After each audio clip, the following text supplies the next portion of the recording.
মন্দিরের মেঝেতে পড়ে থাকা একটি সাধারণ পাথর দেব মূর্তি নির্মিত পাথরের উদ্দেশ্যে প্রশ্ন করে জানতে চাইল, ও ভাই, দেব মূর্তি পাথর, তোমাকে একটা প্রশ্ন করতে পারি?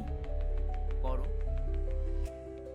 আমরা তো দুজনই পাথর, অথচ মানুষ তোমাকে কত আদর করে, ভালোবাসে ও সম্মান করে। তোমাকে ফুল দিয়ে সাজিয়ে রাখে, তোমাকে ভক্তি করে, তোমার পায়ে মাথা ঠেকিয়ে প্রার্থনা করে, আর আমাকে পা দিয়ে মারিয়ে গেলেও ফিরেও দেখে না।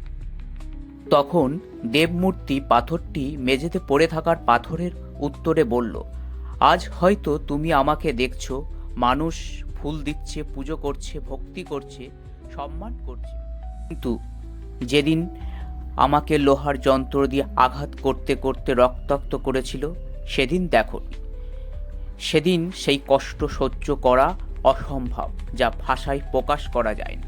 সেই কষ্ট সহ্য করেছি বলি আজ আমি এই দেবমূর্তিতে পরিণত। আর এই জন্যই মানুষ আমাকে ফুল দিচ্ছে, পুজো করছে, ভক্তি ও সম্মান করছে, আর তুমি সাধারণ পাথরের মতন দিন কাটাচ্ছ। এই গল্প থেকে আমরা এই শিক্ষা পাই যে যত কষ্টই হোক না কেন, তোমার লক্ষ্যে অবিচল রেখে নিয়মিত কাজ করে যেতে হবে। তবেই তুমি তোমার কাঙ্ক্ষিত লক্ষ্যে পৌঁছাতে পারবে, এবং তখনই মানুষ তোমাকে সম্বর্ধনা দেবে এবং সম্মান করবে।